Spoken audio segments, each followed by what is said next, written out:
दोस्तों, इस कहानी से हम जानेंगे कि अपराध क्या है। क्या हर वो इंसान जो किसी को मारता है अपराधी है? और साथ ही साथ हम ये भी जानेंगे कि कर्मा कैसे काम करता है। तो इस कहानी को ध्यान से देखिए और आपको पता चल जाएगा कि आखिर अपराधी कौन होता है। तो चलिए कहानी शुरू करते हैं। पुराने समय की बात है। तथागत बुद्ध बिहार के जेतवन में ठहरे हुए थे कि तभी चक्षुपाल नाम का एक भिक्षु उनसे मिलने आया।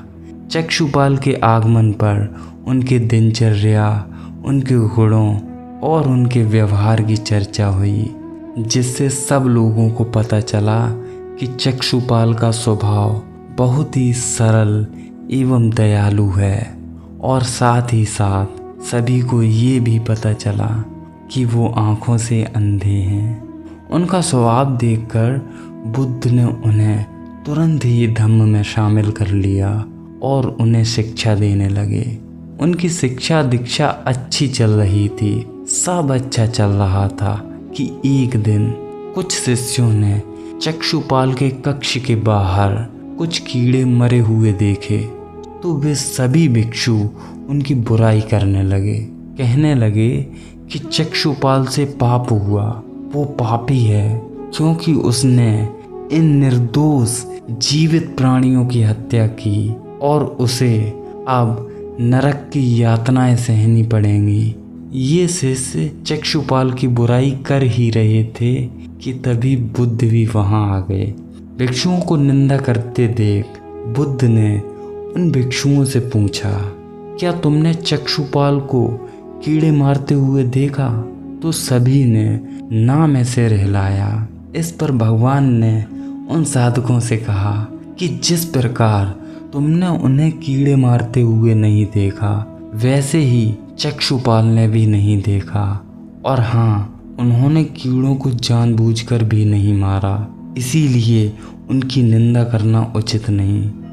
सभी भिक्षुओं को अपने किए पर थोड़ी शर्मिंदगी हुई और सभी ने चक्षुपाल से जाकर माफ़ी मांगी।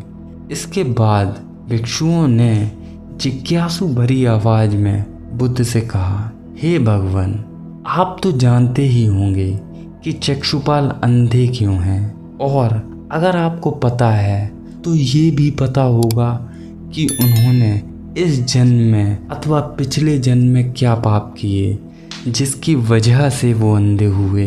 तभी भगवान ने चक्षुपाल के बारे में बताया कि वे पूर्व जन्म में एक चिकित्सक थे। एक दिन एक अंधी स्त्री उनके पास अपनी आँखों के इलाज के लिए आई। उसने चक्षुपाल से वादा किया कि यदि वे उसकी आँखें ठीक कर देंगे तो वो और उसका पूरा परिवार उनके गुलाम बन जाएंगे और सारी जिंदगी उनकी ही आज्ञा का पालन करेंगे।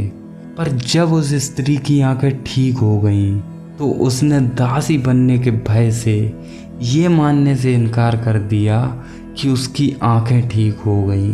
पर चिकित्सक को तो पता ही था कि उसकी आंखें ठीक हो चुकी हैं और ये स्त्री अब सिर्फ झूठ बोल रही है। तभी उन्होंने उसे सबक सिखाने के लिए और बदला लेने के लिए दूसरी दवा दे दी। जैसे ही वो दवा उस महिला ने अपनी आंख में डाली, वो फिर से अंधी हो गई और दोबारा रोई पीटी, परंतु चक्षुपाल का हृदय जरा भी नहीं पसीजा। इसी अपराध के फलस्वरूप अगले जन्म में उस चिकित्सक को चक्षुपाल के रूप में अंधे का जन्म मिला।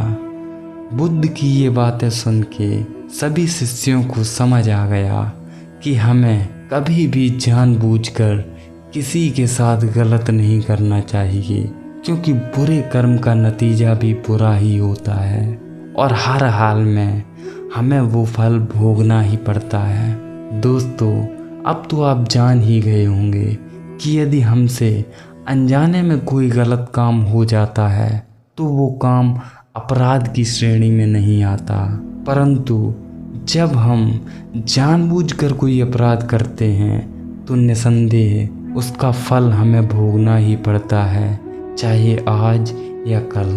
तो दोस्तों, आपको इस कहानी से क्या सीखने को मिला कमेंट में ज़रूर लिखिए। और हाँ, इस चैनल को भी सब्सक्राइब कर लीजिए, जिससे ऐसी ही आने वाली इंटरेस्टिंग वीडियोस की नोटिफिकेशन सबसे पहले आपको मिल सके। वीडियो देखने के लिए धन्यवाद।